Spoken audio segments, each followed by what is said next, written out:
Hello Plymouth, Luke Pollard here. This is my first day in Parliament, just coming to an end as your Member of Parliament.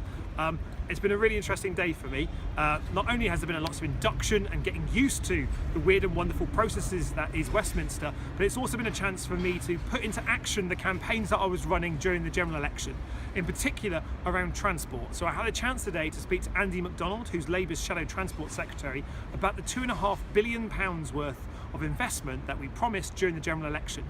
I want to make sure that we're clear that if we get a Labour government in the next couple of months, and frankly after the shambolic mess that the government's in at the moment with cancelling and postponing the Queen's speech, we could very well do, I want to make sure that that rail investment is front loaded so we get the investment that we need here in the southwest. I had a word with ITV tonight. You might have seen me on TV talking about it.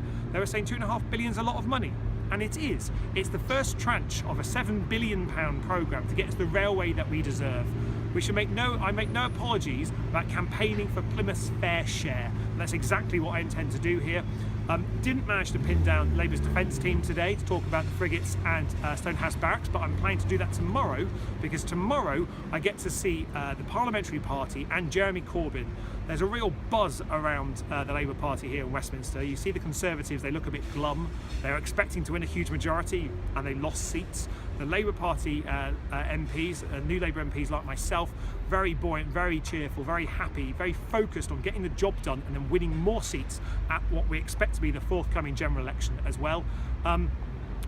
One thing that has been a bit disappointing today is just how many people from Labour and the Conservatives that have come up and spoken to me about the miscounting at the election count in Plymouth. It seems that Plymouth's been in the news for all the wrong reasons. I want to see the City Council take swift action to make sure that they are finding out what went wrong and putting in place procedures to make sure it doesn't happen again. Because at the moment, I don't have faith in them to be able to run a snap election if we have one in the autumn. And we really need to put that trust back into our electoral processes here. Having Ed Miliband talk to me about it was something that that kind of really brought home to me that this isn't just a Plymouth story, isn't just a West Country story. This is something that nationwide people are looking at Plymouth and going, they managed to screw it up big time.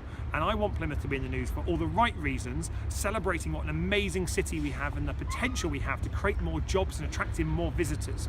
I don't want our city to be known for all the wrong reasons. So it's just coming to the end of my first day here. I've got a lot of reading to do tonight.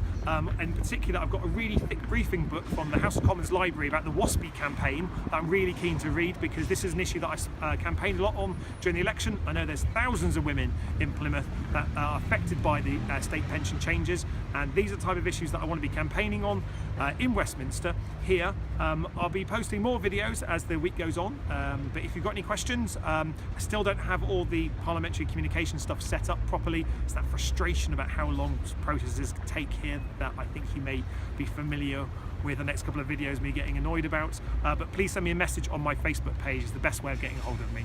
Thanks very much for your time, Plymouth. Speak to you soon.